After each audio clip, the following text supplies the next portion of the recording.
Boker Tov, Rabotai, on va essayer de parler aujourd'hui un petit peu sur la période du Omer. On ne va pas parler des halachot, mais la période en elle-même. On sait que la période du Omer, elle est inscrite dans la Torah. Donc à l'époque, on devait amener la nouvelle récolte.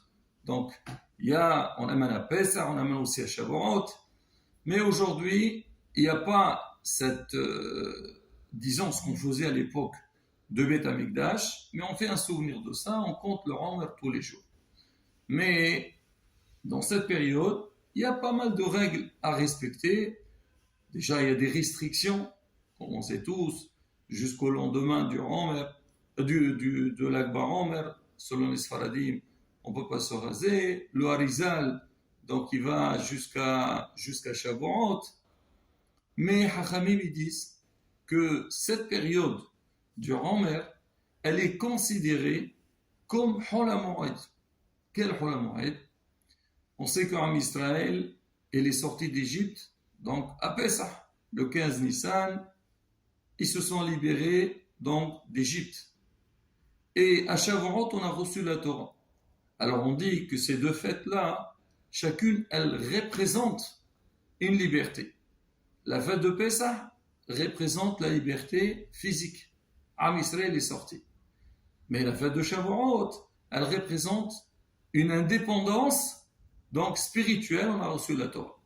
Pour dire que Am Israël, ça veut dire, même ils ont eu leur indépendance, leur libération physique, tout le temps qu'ils ne sont pas connectés à la Torah, donc l'indépendance, elle n'est pas finie. Et c'est pour ça qu'Am Israël, il doit se connecter avec la Torah, avec l'Imouda Torah, chercher ce que la Torah nous demande et ce que nos sages, ils ont prescrit, et Bezrat Hashem, là, on aura la grande liberté. Et donc c'est pour ça qu'on dit que la période entre Pesach et Shavuot, elle s'appelle une période c'est Hol HaMoed. C'est un travail qui se fait pendant cette période-là. Mais beaucoup posent une grande question. Ils disent qu'on ne comprend pas pourquoi pendant cette période, que normalement elle est censée être une période de joie, parce que la fête de Pessah, c'est marqué, on sait que les Shloshah Regalim, les trois fêtes qu'on a Pessah, Shavuot et Sukkot, alors une grande mitzvah qu'on doit réaliser et sur laquelle on doit travailler, c'est l'arrière de la Simha. Alors à Pessah, donc on est demandé à nous réjouir. À Shavuot, pareil, c'est une règle, c'est une fête, on est demandé à nous réjouir. Normalement, s'il y a un pont qui va lier entre ces deux fêtes-là, il faut que cette période aussi, ça soit une période de Simha, alors qu'on voit le contraire. Que pendant cette période, donc il y a eu les élèves de Rabbi Akiva qui sont décédés, et le Shulchan Aruch nous demande de faire des restrictions, de ne pas se marier, et ainsi de suite. Et donc, on ne peut pas comprendre comment ça se fait que la période que normalement était censée être une période de joie, alors on est tombé à un événement que nous oblige d'avoir un certain deuil quelque part. Écoutez, Rabotai, une réponse extraordinaire sur cette question-là. Hachamim explique, ils disent qu'en vérité, la simha, alors il y a deux parties dans la simha. Il y a ce qu'on appelle une simha interne, une joie interne. Il y a aussi ce qu'on appelle une simha externe. Ça veut dire quoi? Ça veut dire des fois, on peut voir sur quelqu'un il donne l'impression qu'il est joyeux, alors qu'à l'intérieur, il n'est pas vraiment joyeux. Il fait semblant comme s'il était joyeux, qu'il est content.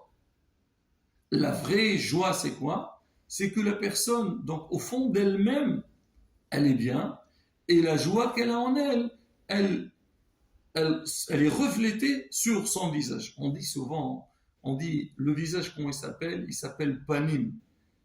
Panim, c'est quoi? C'est les mêmes. Le même mot que pnim. C'est quoi pnim? Interne. C'est-à-dire, en général, le visage, il exprime ce qu'on a à l'intérieur. Quand tu vois quelqu'un devant, on le voit. Tu dis, qu'est-ce que tu as aujourd'hui? Tu n'es pas bien. Qui t'a dit que tu n'as rien? Je dis, non. On voit sur ton visage. Mais quoi qu'il arrive, ce rien-là de simha, donc, il ne se présente pas seulement par rapport à ce qu'il y a à l'extérieur. On raconte Il y avait quelqu'un, alors allez nous voir, que Dieu nous préserve. Il n'était pas bien du tout. La déprime totale. Et il a essayé, rien. Rabotaï, je précise aussi, sur le lien de la simha, la joie, c'est marqué que l'homme il doit travailler sur lui-même pour être joyeux. Et quand l'oral quelqu'un n'est pas joyeux, Hachem, donc il va le juger. Pourquoi tu n'es pas joyeux? Qu'est-ce que tu veux? Je suis comme ça. Ben non, c'est quelque chose qu'on doit travailler dessus. C'est pas simple, mais en tous les cas, c'est entre nos mains. Alors maintenant, donc ce monsieur, là, il n'était pas bien. On lui a dit, tu sais, va voir un psychologue. Il y a des psychologues, il y a des bons. Ah, quand tu leur parles, il arrive à détecter le problème et il donne des indications comment il faut agir. Il est parti le voir et ils ont discuté pendant un moment. À la fin, le psychologue lui dit, tu sais, alors, tu veux t'aider pour avoir la simha, la joie. Tu sais, dans la ville, tous les lundis soirs, il y a un grand spectacle, il y a un grand humoriste. Alors lui, vraiment, très très marrant. Tu vas là-bas, ça va te détendre et tu vas un peu oublier tes problèmes. Va là-bas et tu vas voir. Il lui a dit, monsieur le psychologue, ben, l'humoriste, c'est moi. C'est vrai, c'est moi qui réjouis les gens alors que moi, au fond, j'ai un problème. Il a dit, quoi? C'est toi? Je t'ai pas reconnu parce que tous les lundis soirs, moi, je suis là-bas. Ça veut dire quoi? Que même le psychologue, il a besoin d'aller là-bas pour un petit peu se détendre. Pour dire que quoi, la rabotaille, c'est pas ce qui est à l'extérieur, ce qu'on voit sur la personne. Il faut aussi travailler qu'il y a une simha interne.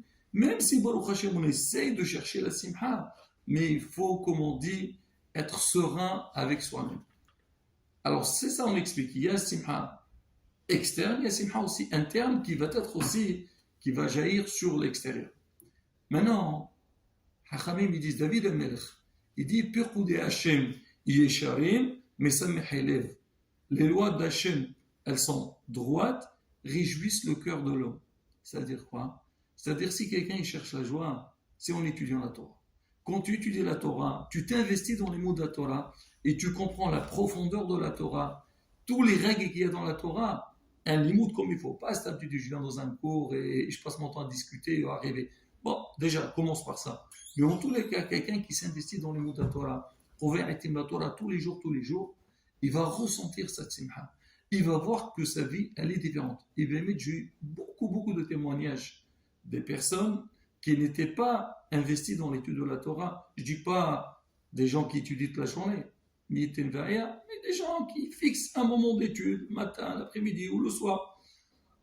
Alors ils m'ont dit, mais c'est incroyable.